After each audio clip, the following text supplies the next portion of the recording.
And really, I want to ask you to do an open meditation. And I'm going to ask you to look out to the mountains. And as you look, I want you to open your heart even further to connect with the energy of the mountains. We have a pregnant woman in front. What is this pregnancy filled with? What is this expectancy carrying? What is she going to birth on the planet? Are we going to be a part of that birthing?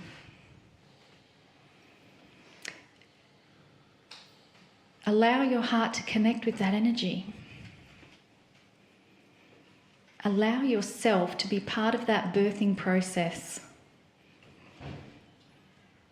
Because the birthing process is the new energy coming onto the grids. And that new energy on the grids is allowing you to connect with Gaia in a deeper, more profound way. It is why the ancestors and elders would say it's going to rain in 2 days, or the fish are going to be in a certain bay. They had communication. It was innate ability. So let us look on these mountains and ask for that to be taken to the next level, to be deeper, that we can understand Mother Earth and that we can hear her and that we can send her our infinite love and gratitude. Everything we have in life is because she has provided it for us.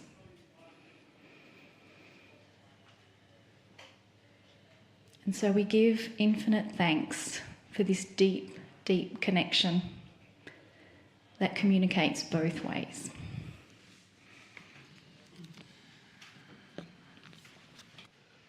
Greetings, dear ones. I'm Kryon of Magnetic Service.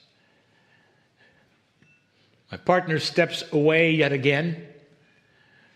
He does not know what follows. And what follows is something that I want to share with you. It doesn't have the kind of profundity perhaps some other channels have, but there's information, perhaps even revelation, about Gaia. We started talking about Gaia in the former channel. This group looks upon a vista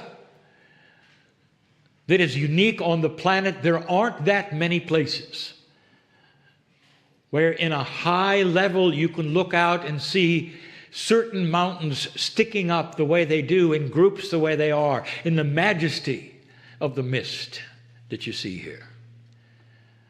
And there are some of you already have discovered that all you want to do is stare at them, like they have something to say, and you keep waiting for what they might. There are those of you who are staring at them and they are saying something. It depends upon that which is your perception of what it means to have this kind of a vista. And as you look upon this, you might be aware that you're not the first. Can you imagine those who saw this vista that you look at right now for the first time? Can you imagine in that time with the planet in communication what those mountains would have said? Is it possible that they even named themselves? Is it possible that they told a story? And the answer is yes, every one of them.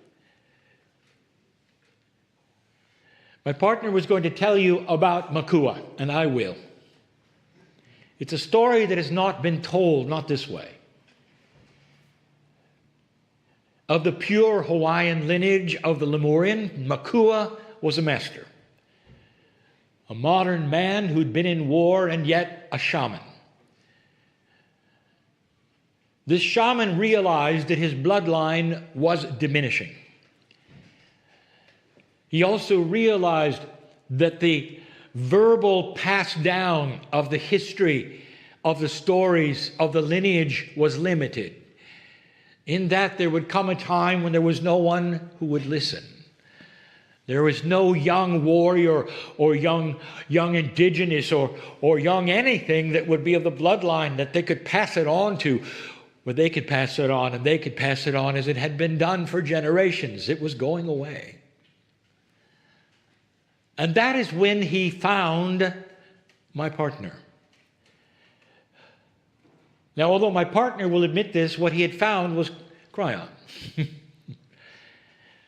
For this gentleman, for 3 years, sat and listened to Kryon in meetings before he would ever come up to my partner and introduce himself.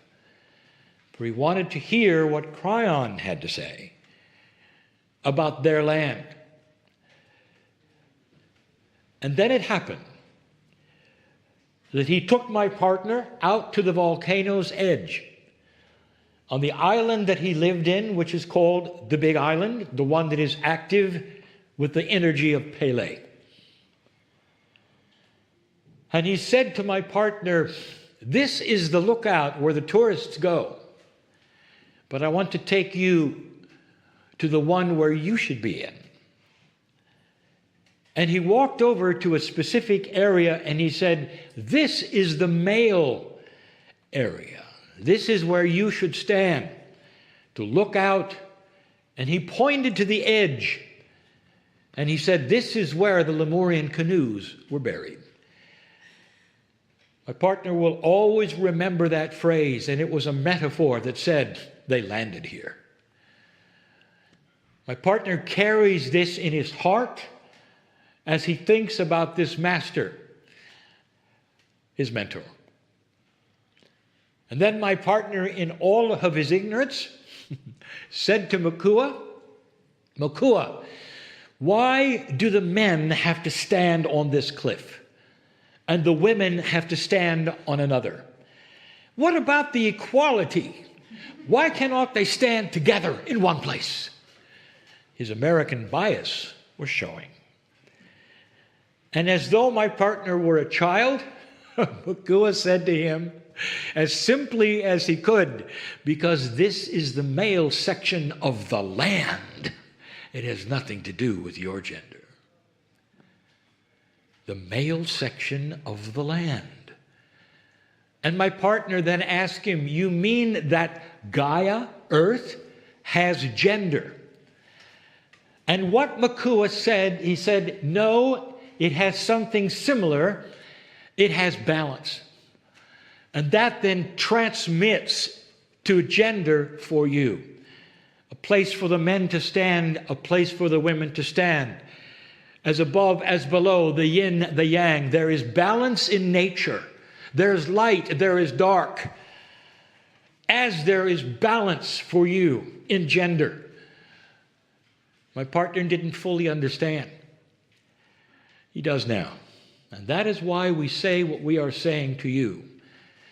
I want you to look upon these rocks and these mountains, the geography, and I want you to compare it for a moment to another place that is similar. In the northern hemisphere, in the deserts, there is a place called Monument Valley. And it is under the ownership of the indigenous there, called the Navajo. And when you ask about the monuments that are the rocks, much like you see here, the small mountains like you see here that jut up out of the earth spectacularly, you'll get a story about what the name of them is. And that story will be something current, and the story will have names that you know are not indigenous names at all. They're current names, they're tourist names. But then when you start to ask the Navajo, a story emerges. And it goes like this. What are the names?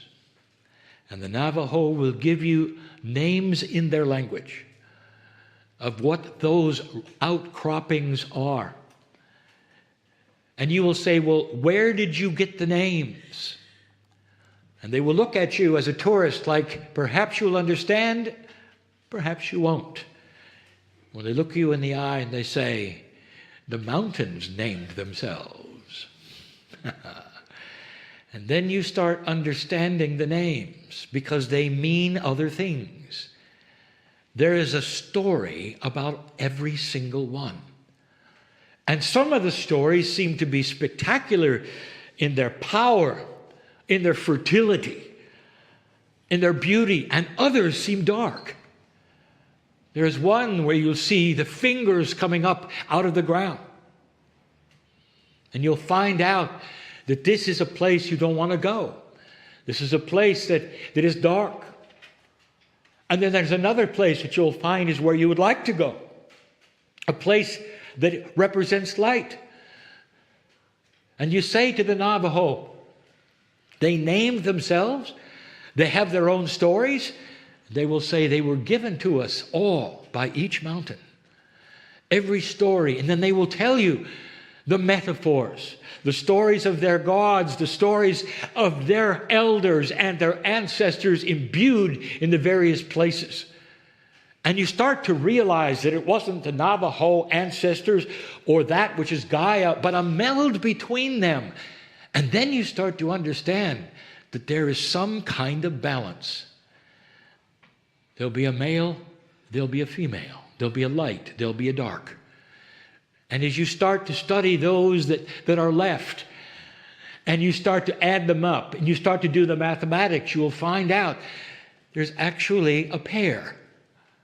A pair. There'll be a positive and a negative, and a positive and a negative, and then you'll start to understand and realize, as above, so below. You'll start to realize, large to small, it almost reflects the atom itself, with the polarities, the yin, the yang, the plus, the minus, the light and the dark. My partner asked a Navajo. He said, what is happening with the light and the dark here? You have in the valley the names, the stories, the monuments. Some are light, some are dark. What is happening here? And my partner expected that the Navajo would tell a story about darkness coming over.